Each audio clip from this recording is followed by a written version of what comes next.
Perfect.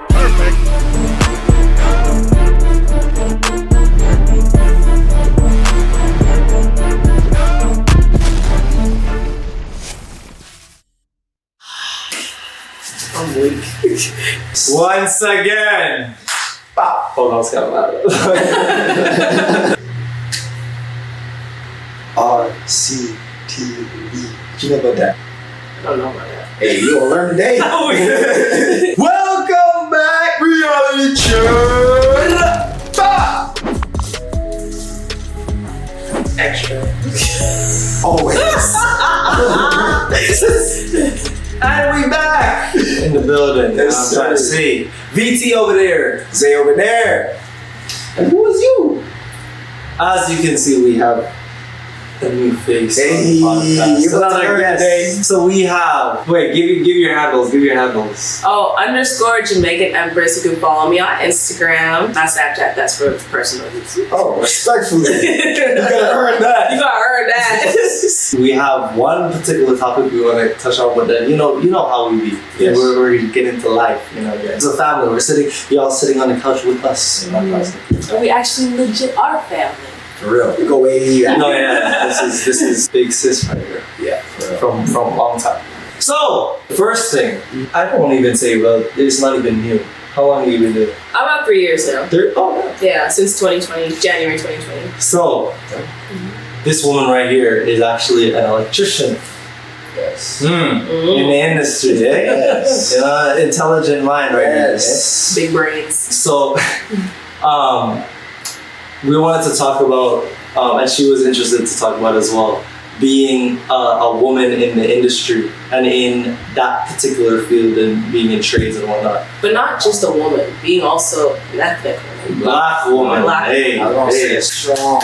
Yeah. Like, hey, you can feel the presence. You can feel the presence radiating from this woman. Okay. Hey, don't Yeah. forget her name is Jamaican Empress. _, Come on. Jamaican Empress. So So being in, because what I'm doing right now is I'm an audiovisual technician right now, and what we have to do is we work with the electricians a lot of times. Like, so I was just on. You do like low voltage stuff. Yeah. Yeah. And then they do the actual, like, if they mess up, then it's the building won't burn. Yeah.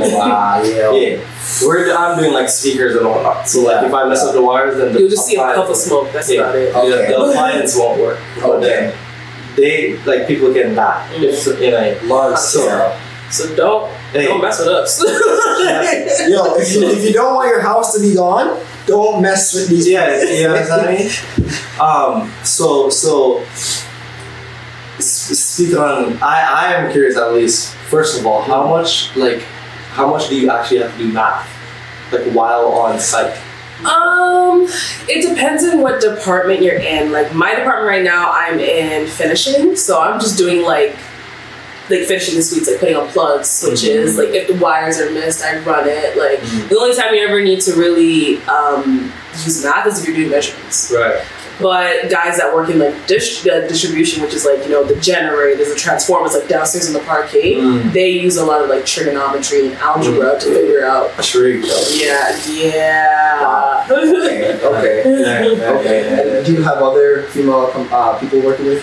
I did. I've in total, like the amount of time that I've been working the last 3 years, I've only worked with I think maybe 5 females. Oh wow. Yeah. Okay. So, which is actually was surprising to me. I was only expecting to work with like 1 or 2. Yo, let's just get straight into this.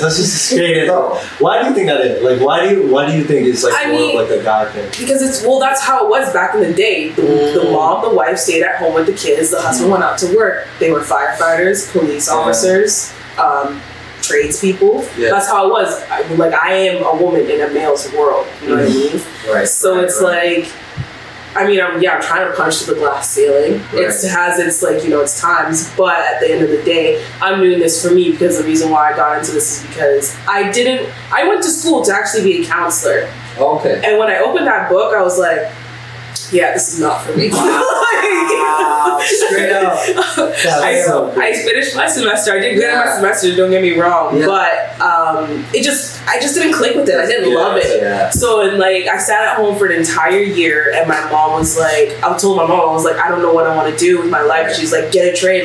She's like, if I can go back in time, I'd do a trade. Mm-hmm. So she took me to this Women in Trades Expo in. Shout out to her mom, a strong ass woman. Mm-hmm. Strong. I love her music. Yeah. So I went to, she took me to the Women in Trades Expo in Langley, and that's how I found out about Okanagan College, which offered a free program to women to do all different. Free? Yeah. It was like, all you had to do is just pay for your living and your food, and you had to like, obviously like qualify for it to be a free program. Okay. But yeah, so I did that for 3 months, so it was like, we did carpentry, electrician, mechanics, auto body, plumbing, sheet metal, welding, like everything, just to try out so we could see which one that we clicked with. And I clicked with electrical, and I didn't even know that Twain was an electrician at the time. He was the one who helped me get the job. Why did you click with that one? I don't know. Honestly, I just kind of liked the fact of like running wires and then turning on the switch and I'm like, oh my gosh, it works. Like, you know what I mean? Yeah. I was actually really good though. I was the best at welding. Really? That's what I was thinking about it, but then I was just like, the way that like, oh my god, I see people welding in the summertime. I'm just like, oof. Yeah. Like, what do you mean? Yeah. But I was really good at welding. Like, because back in the day when they would work up north, if they didn't have any more welding rods, they'd use wire hangers.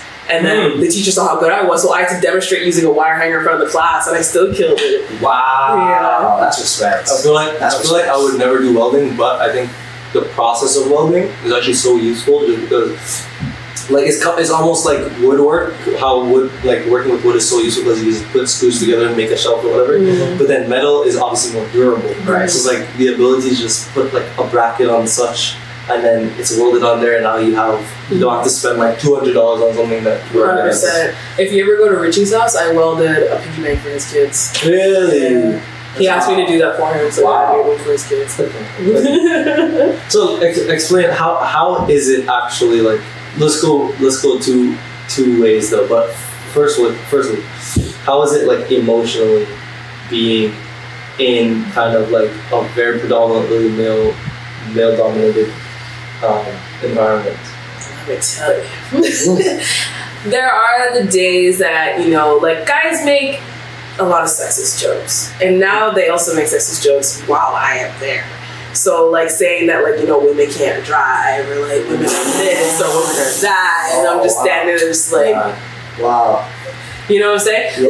Yeah. Like, some of the stories that I have. But is it like teasing or are they being serious? It's teasing, but at the same time, some of them are being. You never know. Yeah. Like, you know what I'm saying? Like, they all have these stereotypes and these things about women, right? Throw it around. Exactly. Yeah. Like, so like, they're just children. In grown men's bodies. Children. No offense to y'all. No. Listen. You just described to me that yes, you got into a free program, but it wasn't free. You had to qualify. You had to do the certain things to get in. You had to have the like your process of getting to where you are now is not without merit of the work you put in. And so like your space and what you occupy is valid. Like what you do is very important. So we ain't gonna have the lights. So it's very interesting from your point of view, because knowing you, very strong individual, as you can see, very like outspoken, just knows what you want, do, boom. To be in an environment like you are, I feel like that is a very important trait to have. Like because your skin has to be thick to be in that kind of environment. Yeah, you have to be less agreeable. And honestly, like, working in this type of environment has made me a stronger individual. Like, I used to let people walk all over and stuff like that. There's been times where I literally went up to a guy's face and was just like, yo, you want to go scrap? Like, let's go. Like, hey. I didn't fight nobody, don't worry. But, like, this is just, like, I don't like that they get under my skin and they make me that mad. Yeah. But, I mean, that's how some of these guys are. Like, I've seen guys get into fights on site. Like, it's crazy. Okay. Well, okay, so this is bringing up a very a very interesting thought, because I guess you could say part of the reason why it's like normally guys are in theirs because normally guys behave like that. It's a jungle, literally. That's but like since you have to have certain traits, then the people who have those traits would be the ones in the industry. Right? And so like if you're a woman who typically like your personality is not like that, and you don't like confrontation and you don't like to be outspoken about yourself, you're probably not going to be, you know, like you probably won't like it. Yeah.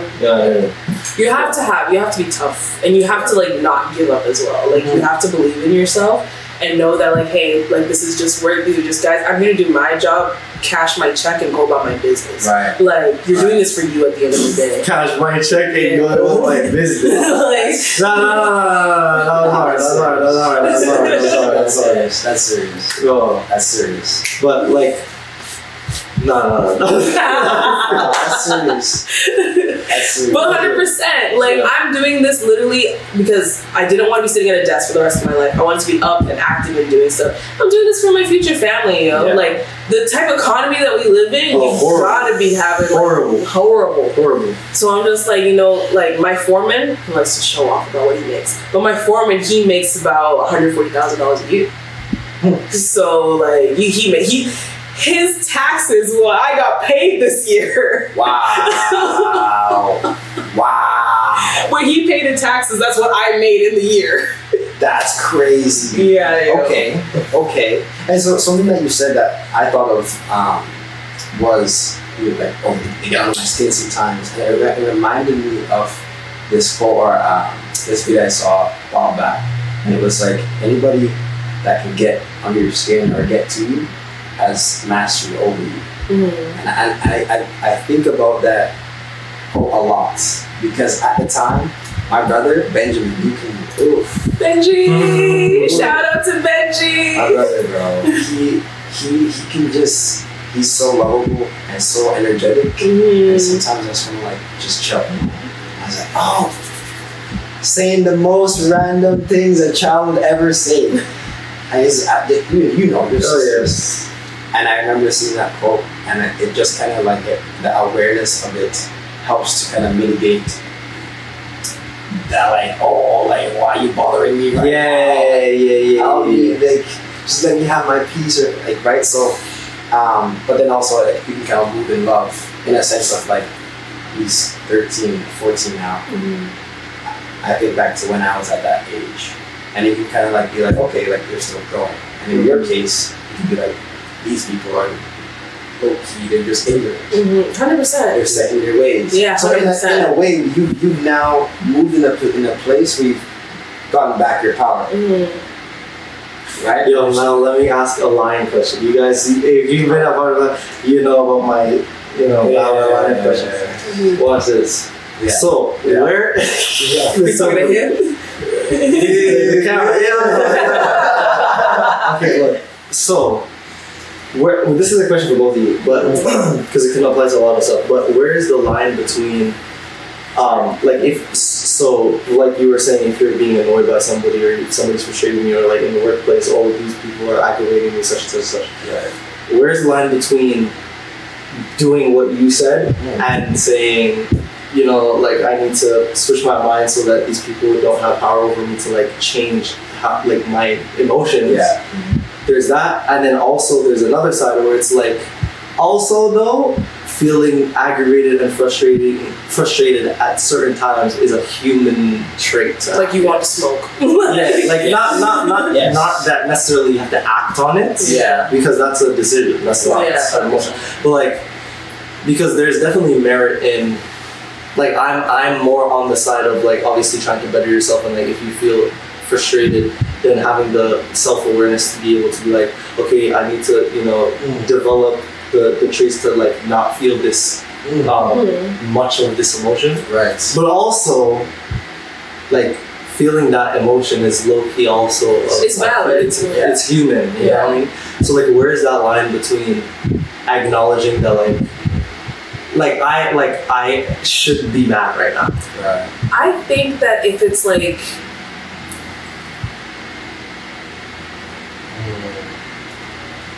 if someone just keeps doing it, you're gonna get mad. Exactly. If someone keeps, that's when you can be like, hey, I'm gonna give you one chance. Like, Yeah. but if it's something that, like, you know, they're kind of annoying you and you're just like, hey, you know what, like, now's not the time, like, I'm trying to chill, I'm trying to be in, like, you know, my own type of space, just like leave me alone. But if they keep aggravating you, then you gotta like bark a little bit. You know what I mean? Actually, you can just answer the question actually, because now, because I think it's actually the like ask them politely to stop first, maybe even twice if you have that level of patience, and then by the second or third time, if they continue, then it's like I will. I mean. Yeah. Like I have guys at work, because I do finishing, right? Like finishing is not like, it's not, they say like, oh, it's not important. You know, if my job wasn't important, I wouldn't be there. Facts. So y'all paying me money. Exactly. So some of the guys in distro, they are like still like every morning we do stretching, right? This was the first time it happened. We do stretching every morning and I lead stretches. So I do this one deep like hip stretch that everybody hates because like you have to get down on the ground and like push your hips forward. Everyone hates it, but it's good. Like the amount of stuff that we do all day, we need it. And this one guy said to me, he's just like, "You do finishing, Justine. The only reason why you can do that is you do finishing. I actually work hard." Wow. And I was like, I was about to say, you know what, Chris? Maybe if you put down the cookies and the Little Caesars pizza, maybe you'd be able to do the stretch. But I didn't say it. Me personally? But I didn't say it. And then it happened again where another guy said the same thing because like they came in early to do a shutdown to like do some type of service. And I had seen him outside, so I was just like, hey, yo, why'd you walk? Like, he zoomed past me. So I was like, why'd you say hi to me? He's just like, oh, I had to come do the shutdown. And then the other guy was just like, yeah, I went to do men's work. He's just like, and I looked at him sideways. I was like, I would not. Okay.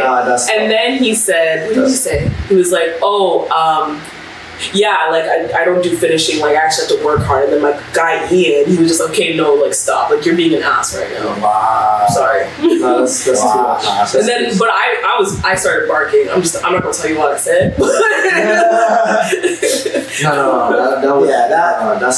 That's a lie. Because there's like you can tease, but I have to actually do like guys work. Yeah. I say all the time, I was like, I do not like being in finishing. I've been doing finishing for 2 years now, okay? It's because the sites that I've been on, that's all they have to offer. That's it.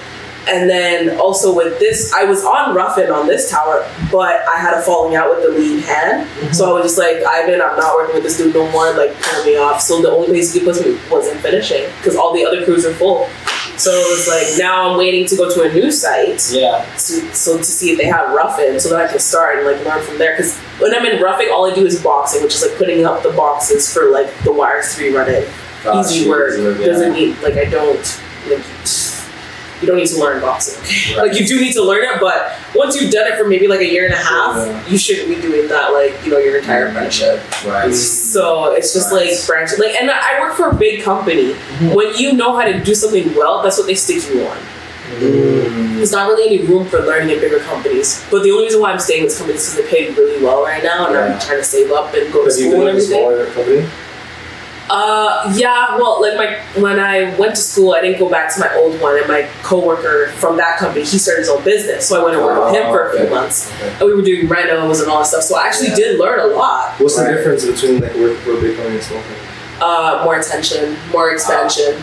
Because like when I worked with him, we'd be doing like service calls, renovations, towers, like everything, distribution rooms, everything. So your resume can like grow a lot more in a small company. Exactly. When you're at a bigger company, you're just going and doing the same thing every day. Because they have different people for the same job. Exactly. Because they have enough people. So they're just like, oh, this is your task. Exactly. Right. It's like a line work type thing. Yeah, there was 3 of us in that small company. There's 3,000. Oh.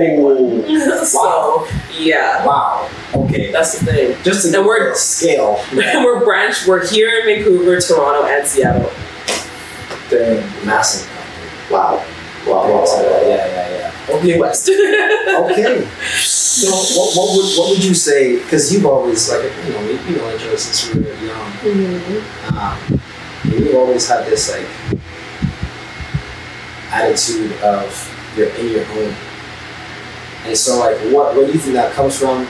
I know you said you felt stronger growing in more of a way where you can now defend and also like ward off anybody that's coming up talking about man this get out of my face. So what would you say like? Get out of my face. 100%. For you, do you feel like you as a person you're like ready for this type of work in the sense of like this industry, this environment? Where you all kind of had that in you already, or did you like cultivate that over time?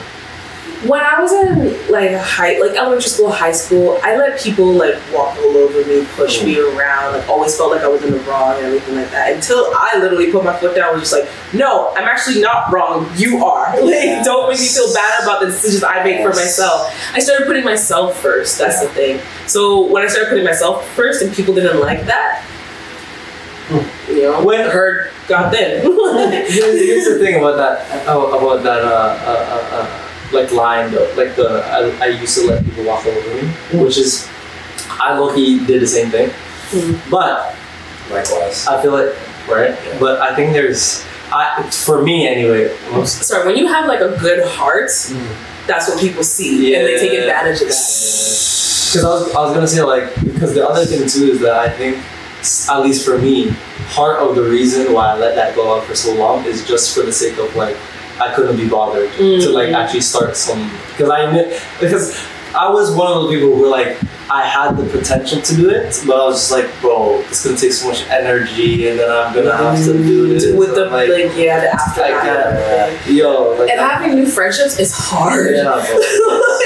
Starting new friendships because you have to nurture them, and it's like a flower, you gotta water it, and then you have to talk about yourself again. I know, you tell your life story all over. It's like dating, like 100%. again. I feel like I could never be one of those people who's just constantly in the streets, bro, because just bro,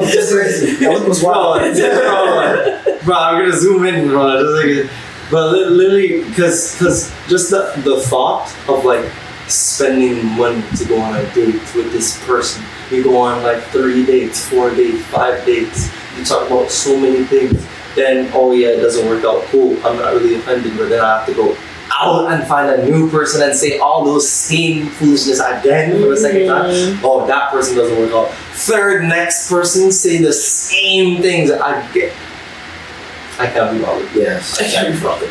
Yeah. See, friendship is one of those things where I feel like for me, my close friendships, I kind of barely speak. We barely like communicate on like a regular basis. Yeah, dude. But like when we come together, it's nothing has dropped. It's like nothing has changed. Like it's like the same time you guys saw each other last. Yeah. I had that for a while too. My best friend, when we graduated high school, she went and got an actual career, but I was still working like a part-time job. Yeah. And our hours were so different. I was working night, she was working during the day. So we didn't see each other for like 6 months one time. When I saw her, I was just like, yo, man, what's good? What's up, man? Like, you know what I mean? That's how you know the friendship is real. And you know that like life happens, you guys have your own things to go through and everything, and the fact is that you know that that's your person when they understand. Yes. No, I've heard that from so many people. There's like the best friendships are the people who like you cannot see them for 3 years, and then the next day you pick up where you left off. Those people. I have 2 of those friends. Because the alternative is like a friend that you talk to often, but it's like not. You know what I mean? Like it doesn't click like that. Yeah. Yeah. I was like, I started talking when I went to school. I was friends with the girl. She was the administrator there. Me and her, we got on being friends and stuff like that. Yeah, administrator.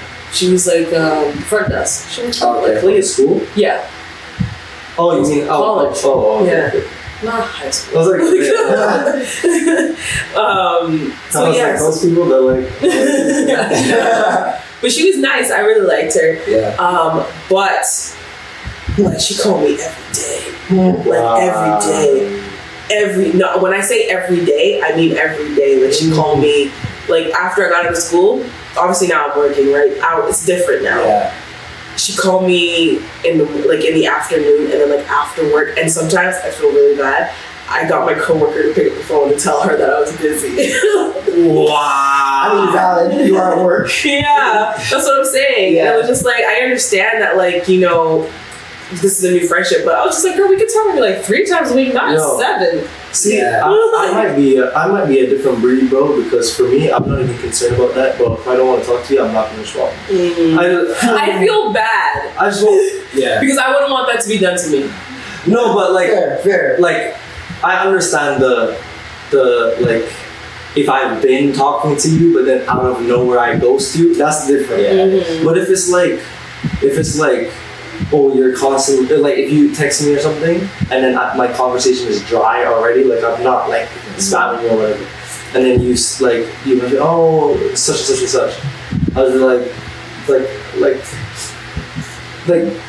I don't know, like, I'm not, bro, like, or not even in the context of, like, texting, but, like, for example, I know a lot of people who feel bad that, like, if they're invited somewhere and they don't go, but like if they have to tell the person that they can't make it, they just feel like so like, I feel obligated, but I don't. Like, if I'm busy, I'm that is not my best friend. I'm sorry. Like, Listen, at the end of the day, you also have to choose your peace and, like, you know, for your health. Like me, I always like my like company, like working and also in the trades. Like if you're not at work, like, you get in trouble the next day. Like, you get looked at, you get talked down on. Like, it's annoying because, like, they want you, like, out, like burn out your body, like, 100%. And I told my boss, I was like, I'll say it now. I said it then, and I'll say it later. I will not give my life to this job. I'm 24 years old. I want to travel the world. I need to do new things. And if my body's telling me to stay in bed and lay down and take a rest for the day, that's what I'm gonna do. Does that apply to like sick days? No, it would just be, I would just take either the day off or use my vacation day. But if I'm actually sick, like, the thing is, my boss knows when I'm sick. And he knows when I'm in pain. Like, I literally tell him all the time, and he knows about, like, I have, like, this one day, I was fine in the morning, and then he's in the lunch where I come in, I'm limping, because my knees are just killing me. Wait, so how does the day off thing work? Like, can you just decide to take the day off? What do you mean? Like, because you were Like, saying, just call in? yeah, because like it sounded like taking the day off and taking a sick day or a different vacation. Sick day is like when you're literally like sneezing, coughing, all that stuff. When I take like just a day for like my body, like say the only time I ever take days off is for when I'm actually like in pain, like my knees are sore, my back is sore. It's like, you know, and I literally straight up tell my boss, be like, hey, Ivan, like I don't feel well coming in today, like my knees hurting, I have a headache, like my back's hurting, like, but he knows that like I work hard. Like, I do my job. Like, when I went on vacation to Jamaica for, like, in December, he literally looked at me just like, have a great time. Like, you deserve this. Wow. Yeah, and that actually, like, that spoke volumes to me. I was just like, wow. When somebody acknowledges your work. Yeah, this is my foreman. Okay. So to that point, too, I was going to ask, like, I'm so blessed that your boss is, like, looking out for you. Because that's rare. There's other guys that literally take like 2-3 days off during the week, and he knows their employee number off like the top of his head. And then there's me that like you could see that I'm not well the day before, and like you obviously understand that I'm not coming in. Well, like even when it snowed, I said, Ivan, I don't feel comfortable driving in the snow. I'm gonna stay home today. He was totally fine with that. He used that as an example. The next day, he's like, if there's a snow day and you call in saying you want to claim a sick day, I want a doctor's note because that is fraud if you were not sick. He's like Justine, she texted me saying she doesn't feel comfortable driving in snow and she used her vacation pay. I'm fine with that. Man of principle. Yes. Right. You're man of principle. You know what I'm saying? I don't want to give too much credit. But I was going to also ask, it's like, how do you feel as a black woman in this industry? It's hard. It's hard. It has its days where guys, like, you know, like to crack racist jokes. Like the first side I was on, my coworker was racist. Third side I was on, my foreman was racist, and there was a lot of sexism. How do you know that? Like, what type of stuff were you doing? Like, for example, you don't have to go into detail, but like, well, like, you know, like saying cracking racist jokes, like even like Twain was my foreman. He was saying like racist things to him. He accidentally had sent Twain a picture. It was like a racist joke, and he's just like, "Oh, sorry, bro, I meant to send that to my other friend." No, personally, I wouldn't have that. I was like, Twain, why is he still here? Personally, I wouldn't have that. We gotta pause right here. Let me check this camera real quick. I'm dead. No. What we're about to go into is needing some time. Hold on. We got 42 minutes of storage. We're good. Okay. We're good. Whoa. Does my makeup look okay? No, it's great. It's great. Just Bro, flash. personally, I would not have that, bro. Listen, I did tell my coworker to fire him, but you know, Twain is a man of God. Hallelujah. And we love that, but sometimes we don't love that because we don't get disrespected. Listen, there's a difference between A man of God and handling your business. enough said. Bro, because no, That's facts. No, that's true. Because I feel like I meant to send this to my white friend. My bad. how is it an apology? Oh no! Bro, imagine, bro. No. What did Twain say? He told me months later when the guy had already left. He Oh, probably said it in like regular conversation. he probably made Yeah, it right. his head off. And you know what was funny? This guy actually, so he went to school, right? And he needed to come back because his wife got pregnant and he needed a mortgage. So he's like, can I work 2 weeks and then I'm going to dip out and go to another company? My boss was like, okay. Then this dude's trying to actually stay now at the company. This man calls up Twain, like my boss, my big boss Paul, calls up Twain and he tells, I think Paul knew that me and this guy did not like each other. Yeah. He's like, tell Justine that she can go to White Rock to actually like annoy this guy so that he'll quit. So that'll humor me. I like that stuff. That's big plays. And he called me cancer for the team. What? Yeah, Wow. I don't know. Because honestly, when you like first start working with this guy and then once he says something that you don't agree with, that's it. Like he said like he was like obviously he was like all lives matter. Oh. Is he like the boss, right? No, he was like the second in command because it was him and Twain in the beginning. But he was like, yeah, all lives matter, all that. And then like I showed him a video of like this one black guy that was in a car and like the cops like reached in his window and like took his hand to open the car and they just snatched him out. I showed him that video and he's just like, well, how you know the guy didn't throw like a gun up in the air out the window? And I was just like, dude would have been shot 100%. Like, what are you talking about? Okay, look, I actually saw, and I'm so glad that certain people are speaking up about this now because I saw a video of this white guy talking about like how, like, because I mean, you hear this all the time where it's like, oh, if it was a black guy, it would be the situation would be different. But certain people are like, I don't know about that. Like, I feel like certain cops are like just or whatever. Yeah. Right. Then there's this white guy who was talking, and he's like, that is literally not correct. Like that's literally incorrect because he was telling the story about how him and his friends when he was younger were a bunch of rambunctious children, right? Rambunctious kids in high school, college, whatever. And they would always be getting in trouble with the cops or whatever. And the cops would have so much patience with them. So much patience with them. And I'm talking about they're being aggressive, they're resisting arrest, they're like, Oh wow. they're threatening the police officers. They have weapons, well, not guns, but like they have Batons. whatever. The cops are like, settle down. Like, bro. And I'm talking about like they like in certain contexts they might not even put their hand on their waist, bro. Because they're trained. You're supposed to at least put your hand on your waist just so you're prepared. Sometimes they won't even do that because they're just like, oh, they're just scared. They're like, settle down. But imagine if it was the three of us. Bro. Because causing a commotion, is enough in certain, especially in the States, in certain places. If causing a commotion is enough sometimes to make something happen. Imagine if you were actually resisting arrest for real. And disclaimer to this too. Disclaimer is we get told or we see the worst parts of everything that exists. There are good police. Oh yeah, There is, for sure. There are phenomenal. No, for sure. Phenomenal, right? But the thing is, it's the principle. Serve and protect. Okay, what does that mean? Doesn't mean discrimination, and that's in there. That's in the code. And so, like when you look at like unfortunately the negative sides of this particular case or industry, it's sad. It's sad to see because. Like God created the human race, but the human race created racism. Ooh. And you know, when you were talking about the serve and protect, you know what I just thought of? I feel like there is the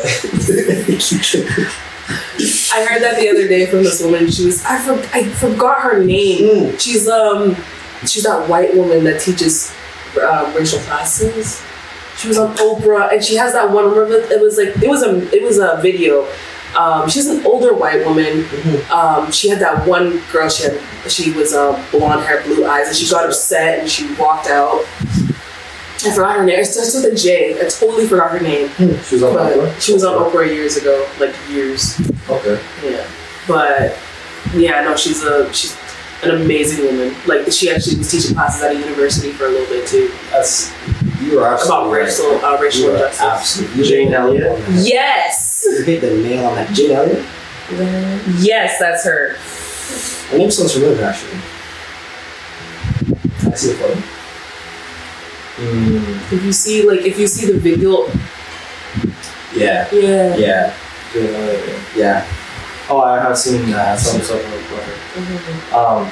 But no, because I was saying like when you're talking about serve and protect, I just had this thought of there's the obvious part of what you think about serve and protect, which is protecting people from the people who are causing the harm. So essentially protecting the surrounding area. But then there's a implicit thing that's not so known, which is the serve and protect aspect of protecting the person from themselves. So I think police officers or the police department usually for certain races utilize the protect themselves from themselves more often with them than others, because they a lot of police officers, which some of them you can't even consider them to be bad cops necessarily, but they will like only think of, okay, these people are dangerous for this environment, and that's all they will think about. And then if it was somebody else, they would also be thinking about the duality between, oh, but then this kid is like young and this person is da da da da. Like let me like take them into and it's not necessarily to make them get off scot-free, but it's more of like let me handle with care. Right. And I feel like that only comes into play with certain people. Right. I just it just sucks being like, black, being a minority. The fact that we have to teach our kids, and my parents even having to talk to us, being like, comply with the police officers. Like Steve Harvey, he tells his sons they tape their driver's license and insurance to their dashboard. So they can just point it. Exactly. Wow. And then also say, I saw a little back when the whole George Floyd thing was going on. I saw a TikTok. This little girl was crying. She was like, I could die because of the color of my skin. She's like, the color of our skin literally is a weapon. Here's the thing too. I think, and this is I shouldn't say political, but this is my view, right, on a lot of things actually. A lot of it is semantics. I think a lot of things are just worded very poorly, and I think sometimes it's on purpose. A lot of times it's worded like that because they want to be petty, because we know that if you have common sense, you should understand what we mean. But I feel like people just word it just like that, just to cause commotion. So the whole Black Lives Matter / All Lives Matter, for example, it happens all the time. But let me just use that example. All that needs to be said, and it will eliminate all confusion. All confusion. Black Lives Matter as well. Exactly. Or Black Lives Matter too. That's all you have to say. All lives won't matter until Black Lives Matter. You know what I'm saying?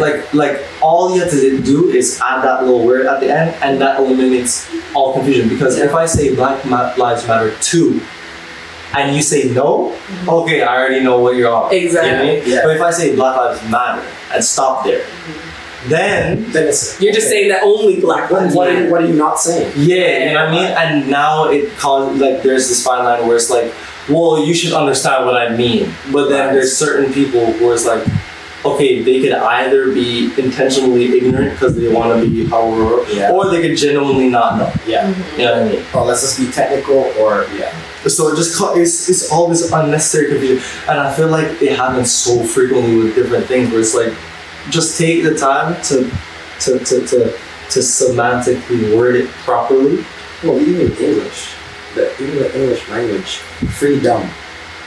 Why is dumb in literally free and dumb? Oh, dumb. Right? Like even the English language, the way we use it, like. And my stepdad, he used to be a Rastafari. Yeah. Rastafarians have a very interesting way that they look at the world. Very different. Like, for example, they don't say good night. They say, let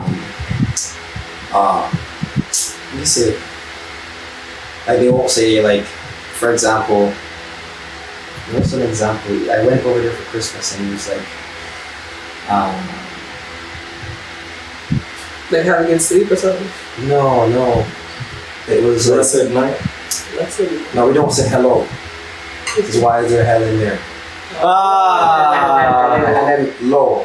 Hell, low. You're gonna go low. Hell. Oh wow. Like just the way that he plays with words. And it's like, well, it's already embedded in the English language of these little subliminal messages in there.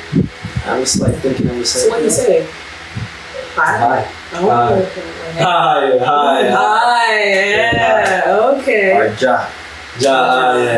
But I mean, even the way that we were taught in colonization and being from Jamaica, the way that patois originated from was from the language that were taught to us. Yeah. But then we used that same language and wanted to communicate with each other without the colonizers knowing what we were saying. That's how patois was originated. Really? That's how it started.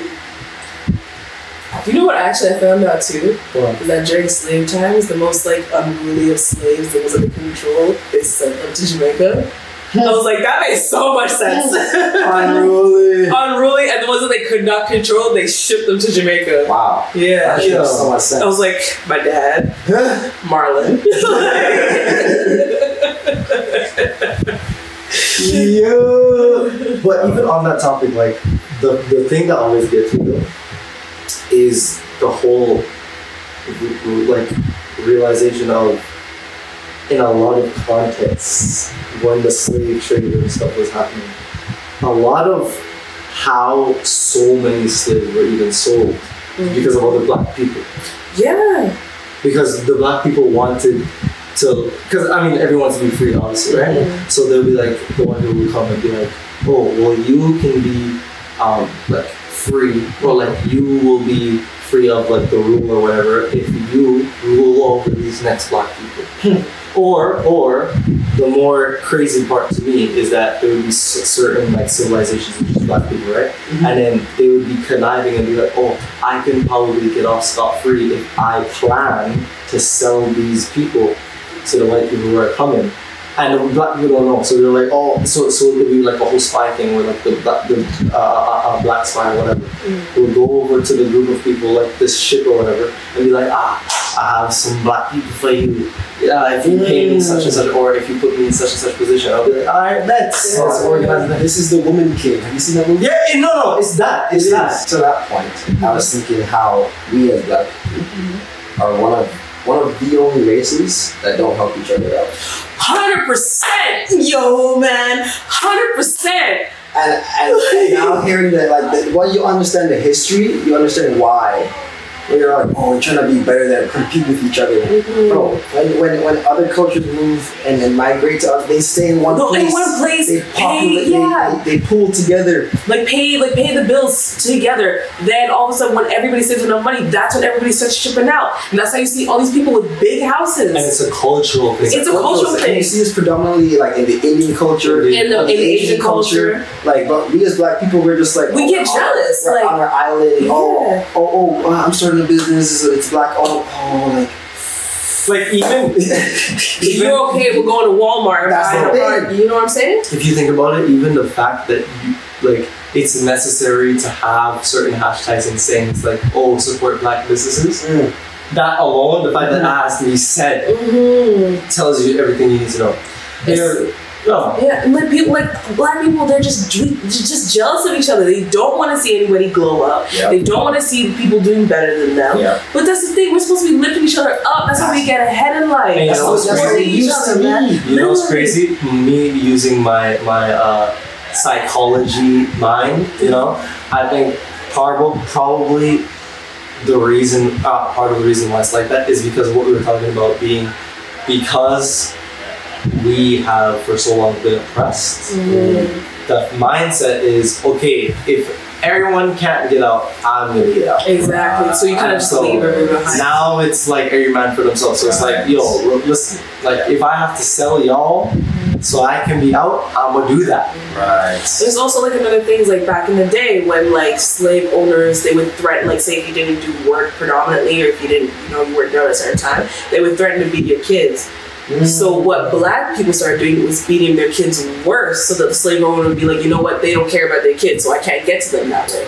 And that's how spanking and discipline became a thing. When you know your history. And you know who told me this? Oh wait, man. A guy that I work with at work. Yo, if I could bring Jimmy on here, you this all goes back to wow. Yeah, man.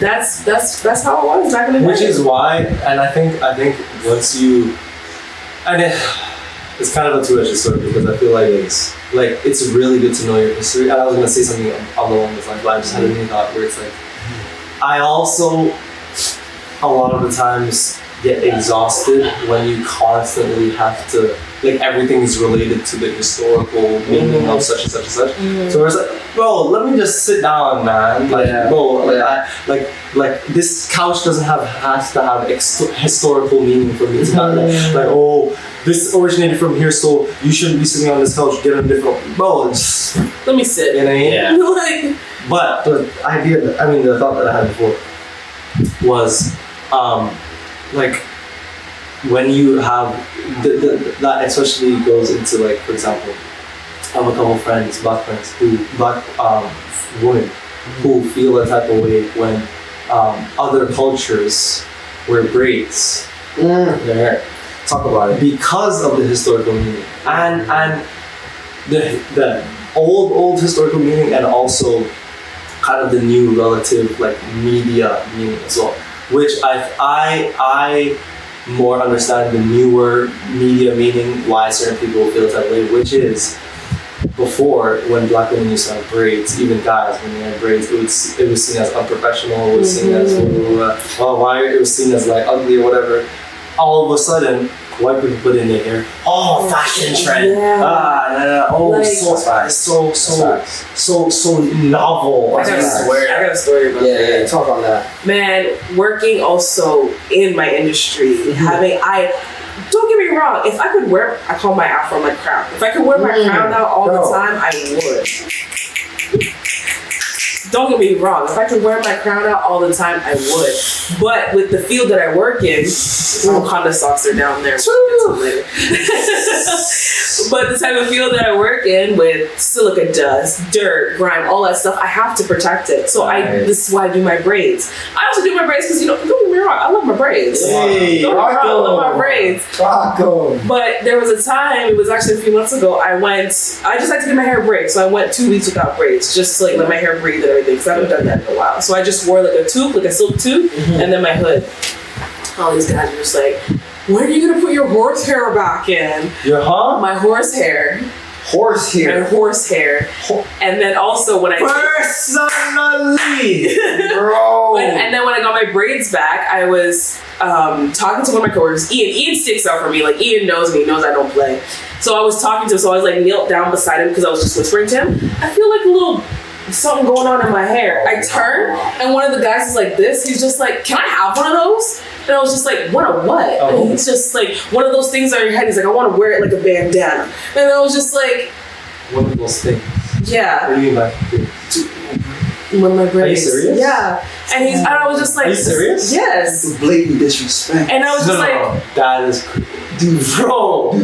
Can I cut one off and put it and wear it as a bandana? yeah, bro. And then he's just like, I was just like, no, it's my hair. And he's just like, I'm gonna just buy it on Amazon. I'm gonna get the variety pack, different colors. So I was just like, they said like me, I wear a do-rag because like sometimes I have to be in the ceiling so I don't want the dust to touch my hair. They're just like, you look like Captain Jack Sparrow. They're like, can I have one of those hats? When he asked me for one of those hats, I was like, shut up, Adam. Wow. I was like, shut up. Don't talk about my hair. Don't talk about my do-rag. This is what I have to do as me being a black woman. This is what I do for myself. This is how I protect my hair. Shut up. That's crazy. Nah, no, we can leave that too. But like, honestly,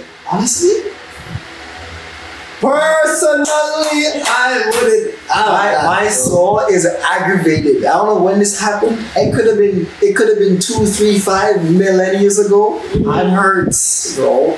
It's the disrespect. It's the ignorance, yo. It's the ignorance. That one, No, but it's not even just the ignorance, but it's the way that it's done. It's not even like, oh, I'm ignorant, and I'm like saying things. I'm like, oh, I'm sorry. It's like intentional ignorance. Backing it up by saying, oh, I didn't mean to send that. I went to send it to my white friend, or I'll buy the variety pack. What do you think this is, bro? The fact that he thinks he can buy my braids. See, because here's the thing, man.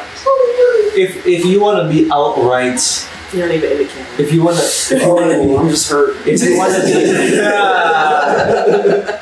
like, and I heard someone else say this too. Yeah. And they were a person who like is kind of bipolar-ish, so like I took it with a grain of salt. But usually I take what she says with a grain of salt. But when she said this, I was like, no, that's facts. Mm-hmm. Which is, like, I can handle people usually. If you're either way, if you choose how you want to be, if you want to be the villain, okay, I understand how you are, and you understand how you are. If you want to behave poorly or whatever, but you understand that, at least you understand how you're acting. But the intentional ignorance, like the times when they're behaving in a way, but then they always play it manipulatively as if they're not behaving like that, is where I get. You know what I mean? Yes. Like if you want to be nice, cool, be nice. Yes. If you want to be mean, just be mean. Yes. But like don't be playing. the slights, bro. Like when I said, I obviously I said more than just shut up. But he just sat there and was just like, I was just like, exactly. And then like someone was trying to talk to him, he's just like, well, I was told to shut up. And I was like, as you should sit there and be quiet. Yeah. Like, bro, and because like in general, in people, one of my pet peeves is pettiness. I can't. Pettiness, bro. And obviously there's a certain threshold because certain people are petty, but like playfully petty. But if you're like petty, yeah. Because and that literally reminds me of so many situations where it's like they do something, they know what they did, but because you said something, they can take one of the words and be like, well, like now I can, like if you said, oh, shut up. Then you go ask them to do something else. They're like, oh, I can't because you asked me to shut up. Like, bro, dog. I'm gonna get your ass up before I kick it. Like, this whole technicality and it comes back to the wordplay. It comes back to all these little things about it. Bro, if you could just learn to just respect. That's 100%. Just learn to respect. Like you see nowadays, like they used to say that, like, how wide our nose was or ugly, or how brown our faces were, or how, like you were taught to not love your round hips and your thick lips. Like, you know what I'm saying? Okay. Now they want to be. Now they're fetish. They're doing like surgeries. I'm gonna say something that might be controversial, but I go ahead. Go say it. I'm feeling this for a minute, bro. I am not opposed at all for people to do what they want to do with their bodies, right? You do you. However, me being a black person, I'm not gonna lie, sometimes I feel the type of way when people get lip flips and whatnot. I feel the same way when girls get like butt implants. Because I'm like, dog. Like there's actually a culture, like this is not just like, oh, every 1 in 10 people have this trait or whatever. Yeah. It's literally like like if you were from a particular place, you probably have these features. And these features were looked down upon for a long time. Now all of a sudden they're in the beauty standard, whatever it's in. Y'all are getting surgery, bro. Like it's hectic. Like this is the type of measures you're gonna take to look a way that God did not form you to be, and then turn around and hit on us. Exactly. So and let me clarify. I don't hate it, and I don't dislike anyone who does it, but it just makes me feel a tiny bit. I don't know, like it just, you know what I mean? Like it's just one of those. Like I don't know about that. Yeah. For me, it comes back because you know where I stand on my kind of thoughts, and it comes back to like how you don't love yourself enough. Mm-hmm. And, you know what I'm saying? Like you don't love yourself enough to just like your dad when you did it.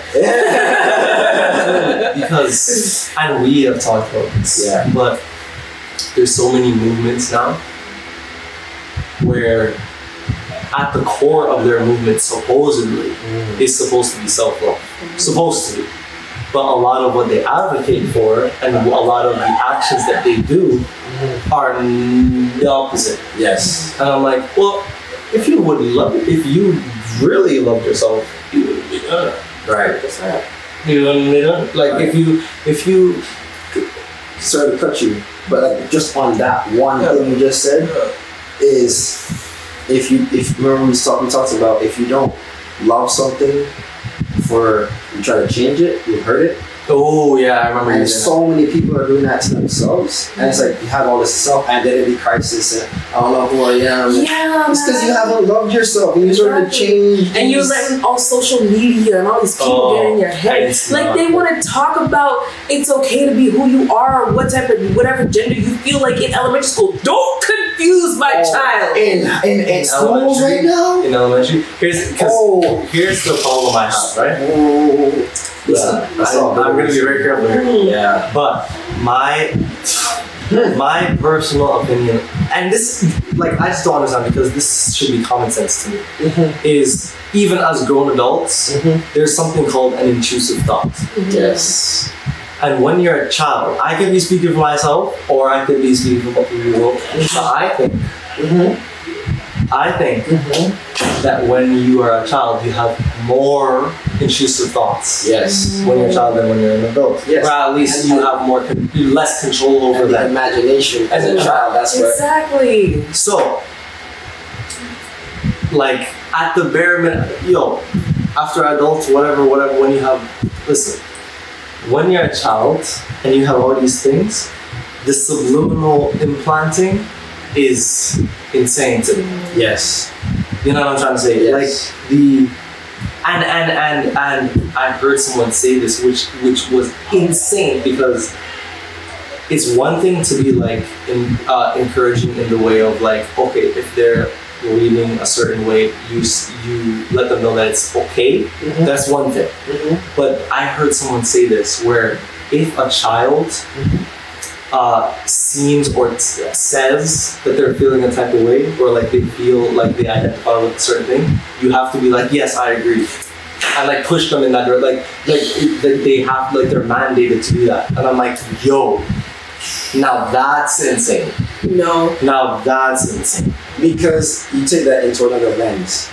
And that not like this child is just saying that they don't know for sure, but when you start to agree with them, they're like, oh, that's what I am. Yeah. You put that in any, like, all right, you can go down the road by yourself, you're 5 years old, and you can go to the shop, I'll give you some money, I'll make sure I'll get you a new bike. Okay, goes out, get hit by a car, God forbid. Yeah. Okay, why? Where was the parent? Who gave the bike? There was money on him. He's 5 years old. Why did he make this decision? Oh, next thing you know, well, you really wanted to go outside alone. If you think about it in that way, how does that make sense? No, man. Like, sorry, I just gotta give a reference to a show. I was watching a show the other day, and this man was just like, he was talking about how he didn't get enough attention as a kid, but he was like I think the 8th out of 10 children. Yeah. And he was just like, him and his brother were walking to school. Like his parents told him to go watch school. He's just like, how's a 4-year-old supposed to teach a 2-year-old how to cross the street? We both got hit by the damn car. Wow.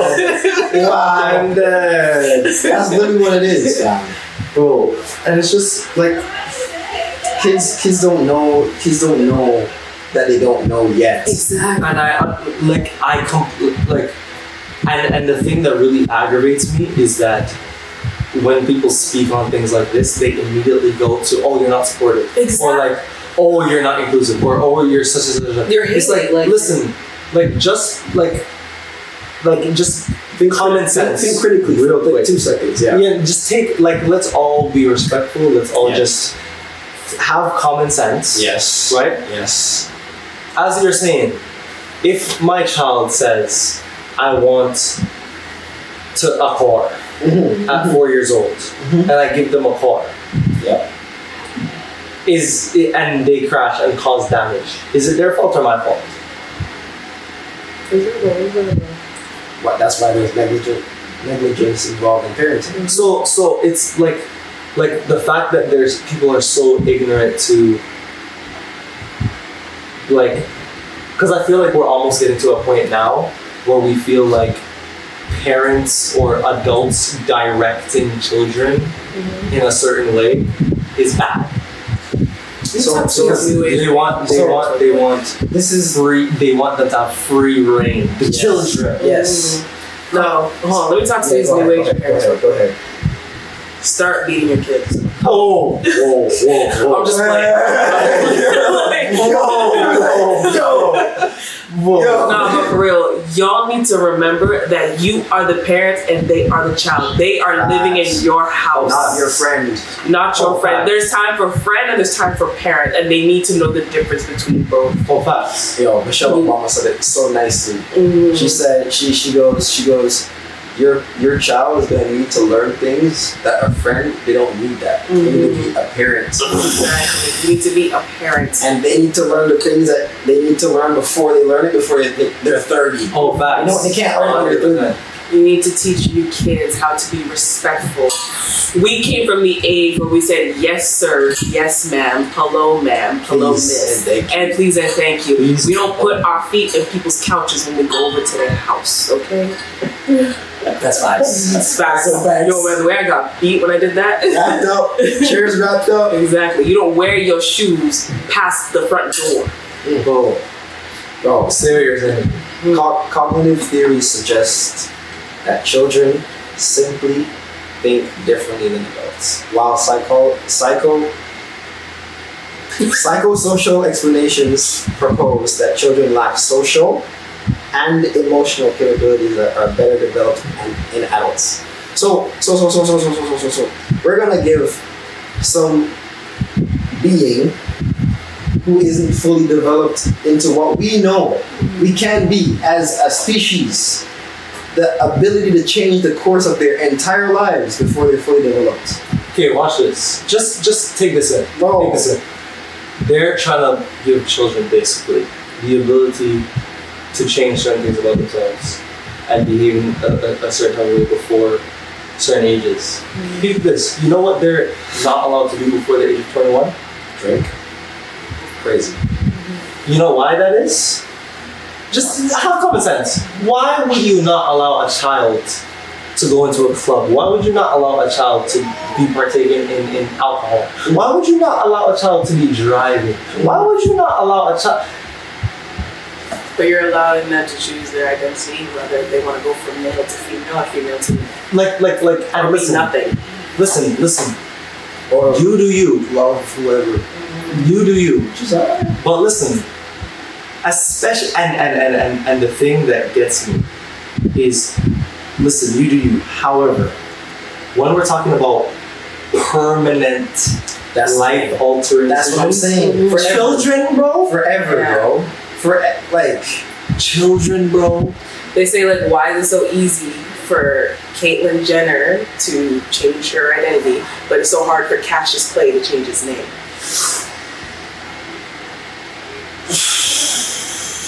Bro, That's enough right there. That's enough proof for y'all. That was Dave Chappelle, friends. Oh yeah. No, Dave Chappelle is a philosopher. I'm not Yeah, gonna lie. He is a 100%. Actually, I used to not like it, but then I started watching shows. I was like, Dave Chappelle. I love it. Okay, the education that is coming. Here's the thing. For me personally, almost every situation, every context, every environment, I'm okay with whatever y'all are gonna decide, whatever the context, as long as you keep the same energy. That's all I ask. That's the Just thing. keep the same energy. So if they were to be like, oh, we want to allow children to decide this, so we're also going to lower the ages of everything else because we just want children to be able to decide for themselves. I'll be like, okay, I understand where your thought process is because you just want to lower. Okay, but the picking and choosing thing is crazy. it's crazy. You know what I mean? Yeah. Like, and it applies to every other. So like, we could be talking about anything. Yeah. Keep the same energy, bro. Same energy. Just keep the same energy because even in the context of, you know, dating, for example, so many contexts in the conversation of dating. People will be complaining about such and such. And I'm like, keep the same energy because I bet you if I put in the situation, you would be complaining. Right. I know you would be complaining. Right. I know you would. Man, I've had a dating profile that really said, I'm not here to play games. If you just want to smash and dash, swipe the other way. I'm here to make a connection. Dude. You have to be direct. And to be honest, don't get me wrong, like when I have kids one day, if I have a son that wants to be a female or a female that wants to be a male, wholeheartedly, like I will support you. At the end of the day, like being a Christian, that's not what we do, but at the end of the day, that's your soul to save. Yeah. In my opinion, being a Christian, but I will still support you. I am your mother. I will love you no matter what. That's exactly. But still, I'm not gonna let you make any draft decisions until you are the age that I can't tell you what to do anymore. Listen, what you said is like I don't understand how that's not common sense. That's exactly what I'm thinking. Like I don't understand. Like, how is the age of majority being neglected in a decision like that? Like and what's so crazy to me is the second part is when you say something like that, a lot of people will immediately you're not inclusive. Exactly.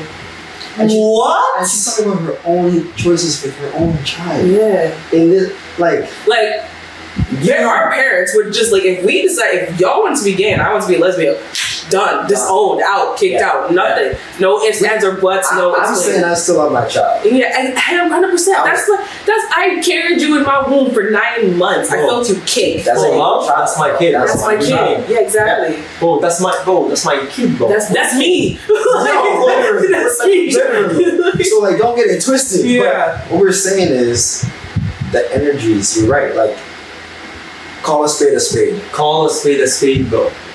And I'm saying, like, we could literally change the subject and I would say the same, like, call a spade, understand what it is, call it how it is, and keep the same energy, bro. That's all I ask. That's all I ask. If you want to have a certain energy towards something, and that's your opinion, cool, you're entitled to your opinion. All I ask is if I change the orientation of the topic, say the same thing again. That's all I ask. That's all I ask. Yes. Keep it. It's easier to deal with someone that you know dislikes you or know that loves you, but it's harder to deal with someone that is just back and forth. That's what I was. Yeah, that's kind of what I was alluding to earlier about like you can either choose to be the villain, and I understand and you understand. Then there's a line drawn. But the pettiness of like the sliding, like the backhanded compliments, and you're kind of my friend, but you're kind of not. Yeah. Testing those boundaries. See, it's literally. Remember on a playground when we were kids, and you draw a line in the sand. So cross it, and people will be like, that's literally what it feels like. And it's the most annoying thing because when you're in that position physically, you're always on alert. High alert. Rather than just being like, oh, like that person. Yeah. Talk. And you know what I think too? A lot of times when you hear the saying like, oh, the people who hurt you are the closest to you or whatever, a lot of those same people, a lot of that demographic, a lot of those people who you would say that about is because those are the people who are the kind of your friend, kind of not. So you treat them like a friend, but they don't treat you not like that. The thing is though, they're not your friend, they're your competition. And that's how they see you.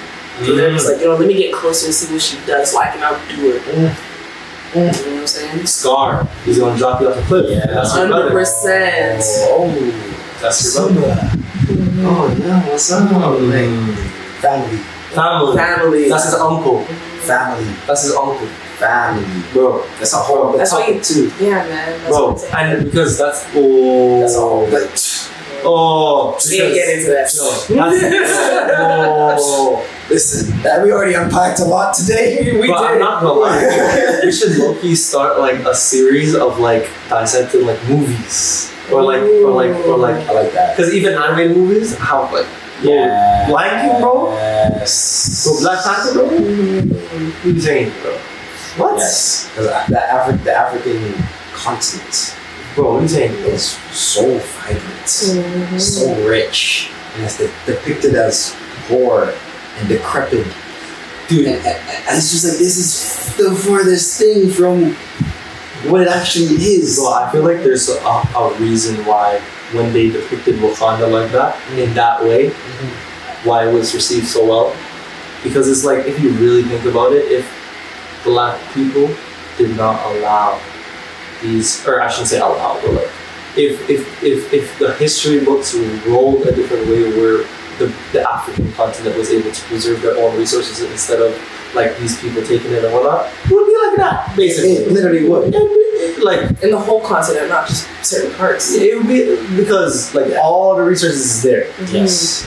It's just that, like, people getting taken and then also getting brought back. Like, it's just a whole controversy, man. Yeah.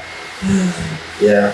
Well, And they did say that, like, the first, like scientifically, the first genetic, like, human to walk the earth was a black woman.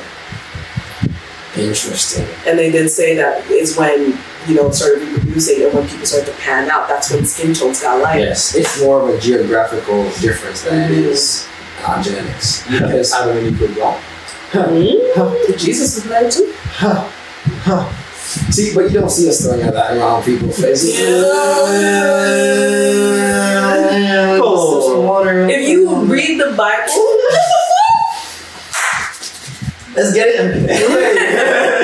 if you were to read the Bible, it says that God's hair is coil and brass. What does coil and brass? Hey. What does it look like? Hey. His skin was like, I forgot how they described his skin, but it described dark toned skin. Yes, dark and they had two pictures where there was like how we see Jesus in today and how that scripture was depicted. So, which one do you think it was? So, okay, catch this. Benjamin actually taught me this. My 14-year-old brother, he was 13 at the time. He goes, so do you know that the image of Jesus, like the Western image of Jesus, was actually a man who committed heinous crimes? And there was a king that gave the objective to, if you can make this look, make him seem like a saint, that would be like, try and do it with him. And that's the picture that we have today. Make him look like make him try and look like Jesus. Like, see if you can actually like make him look good, make him look better. And that's the image we have today. And even think about like the part of where like Jerusalem and Israel is. Dude, Israel, Why geographically, makes no sense. Forget everything else. We know factually, this is not a state of argument.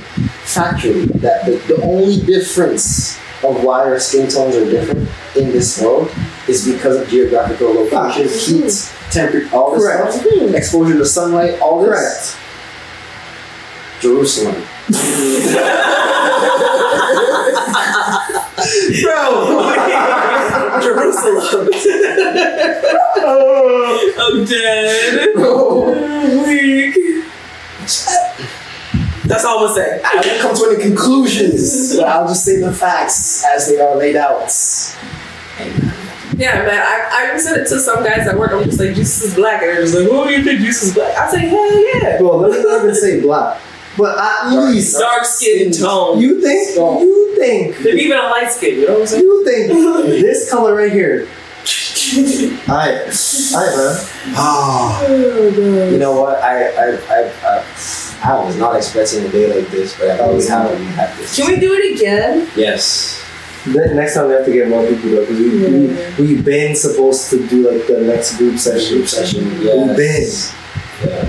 Those are weeks. Yes. This discussion was tough. Yeah, it was Tough. we talking about me at work to talking about Black Lives Matter. Talking about now Jesus. Black Jesus. Black Jesus. Come on now. Yo. But no, I really do commend the work that you're doing, Justine, because it is important that we move in excellence, so that one day, hopefully, our image is no longer there, because when the people that know us, the people that we connect with, the love we show, the excellence we exude in what we do, will shine larger than the history that we had and that was created for us. And so I'm so happy for what you're doing in your space, because you're in a space where you're surrounded by vipers. I can tell you that. I personally would. And I'm gonna be an anaconda. She said she's gonna be an anaconda. Take that thing. Bite the heads off. Bite the heads off. Anyway. You know when Moses had them. Hey man, there goes another segment, another podcast, man. Make sure you tune into the next podcast, the old ones too if you haven't listened, obviously, because you're tripping if you haven't watched them. 100%. If you haven't listened, we on Spotify now too. We on all the audio platforms, man. If you haven't listened, you're tripping. I'm gonna, as I said, if you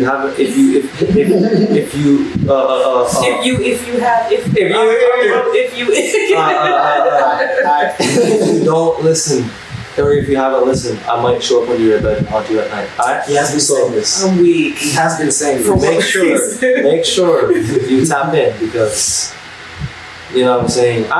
Hey, we were told recently that the podcast is deep. The feedback we're getting is elite. We were told that this podcast is, a vibe. We just want to thank you guys for watching. Tap in, man. And share this with your friends. Share this with people that you actually care about. They want to hear truth. That you actually care about, as opposed to, like that. Hey. Share this with people you actually care about. Share this with people that you want to see win. Hey, yeah, come on. Because over here we are pursuing excellence. We are pursuing excellence. And we're flawed humans as well. We are Black excellence. So, in that pursuit, you can join us, and it's welcome. All love here. I mean, we talked about some deep topics today, but just know that literally hear the words that we are saying and not the words that we are not. Mm-hmm. And I just hope that this message reaches you in a place of love, reaches you in a place of empathy, reaches you in a place that we're coming from a place where, you know what, we understand our roots. We're speaking from a place of our experience. We're speaking from a place of our truth. Might not be yours, and that's okay. But thanks for watching. Stay tuned. There's more to come. And I just wanted to say thank you to Justine. Remember to follow me on Instagram _Jamaican Empress. I post, daily of me working at work. So if you want to see me in action, that follow button. Say less. And I post sunrises every morning, so that's just a little manifestation spiritual thing that I do. Come on, tap in. God bless. Take it easy. Reality check out. Peace. That was awesome. Oh my days. I like it so. Bro, they caught it at the end before you said out. This is alright.